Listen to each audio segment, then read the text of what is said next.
Hi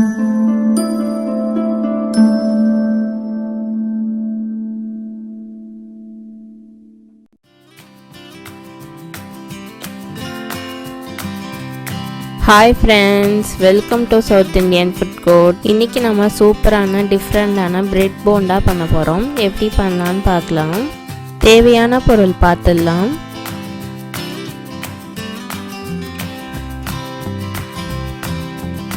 போண்டாக்குள்ள வைக்கிறதுக்கு நம்ம இப்போ ஃபில்லிங் பண்ணிக்கலாம். இப்போ இந்த பேன்ல 3 டேபிள் ஸ்பூன் ஆயில் விட்டுக்கலாம்.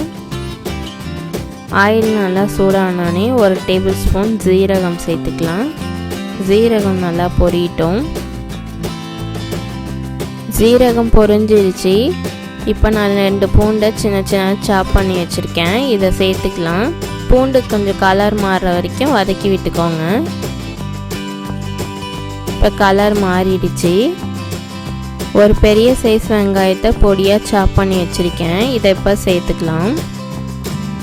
வெங்காயம் நல்லா கலர் மாறுற வரைக்கும் வதக்கி விடுங்க.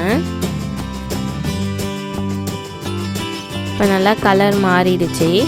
400 கிராம் அளவுக்கு மீடியம் சைஸ் உருளைக்கிழங்கு ஸ்மாஷ் பண்ணி வச்சுருக்கேன். இதை இப்போ சேர்த்துக்கலாம்.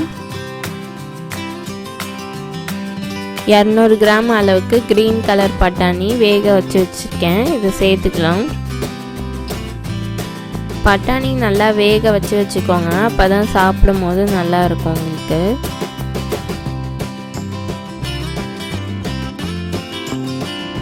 மிளகாய் தூள் 1/2 டீஸ்பூன், மிளகுத்தூள் 1/4 டீஸ்பூன்,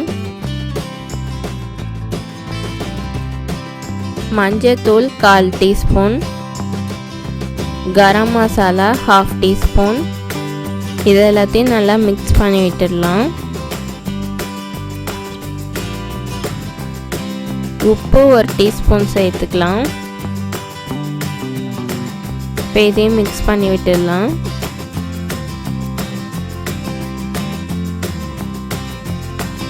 மிக்ஸ் பண்ணியாச்சு. இது 2 நிமிஷம் அப்படியே இருக்கட்டும்.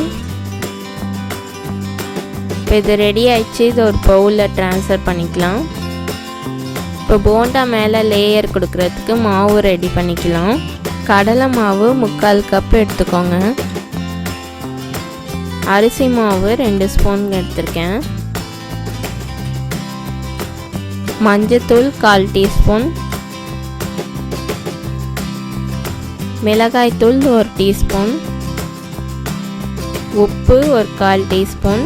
உப்பு கம்மியாகவே சேர்த்துக்கோங்க. ஏன்னா நம்ம அந்த ஃபில்லிங்லேயும் சேர்த்துருக்கோம். அதனால் கம்மியாகவே சேர்த்துக்கோங்க. உப்பு 1/4 டீஸ்பூனுக்கு கம்மியாக பேக்கிங் சோடா சேர்த்துக்கோங்க. இது எல்லாத்தையும் மிக்ஸ் பண்ணி விட்டுடலாம்.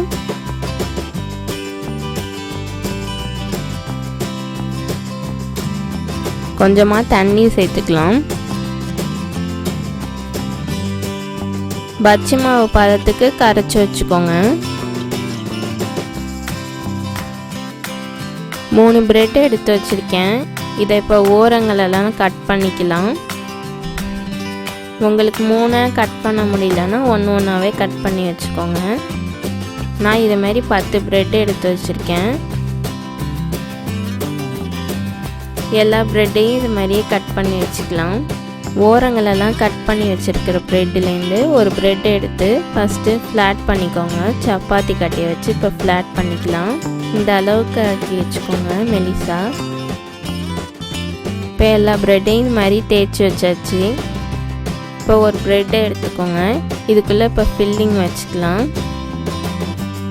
இது ஒரு பால் மாதிரி உருட்டிக்கோங்க.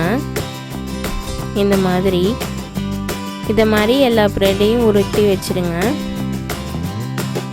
இப்போ ஒரு பேன் வச்சுக்கலாம். பொரிக்கிறதுக்கு தேவையான அளவு எண்ணெய் ஊற்றிக்கலாம்.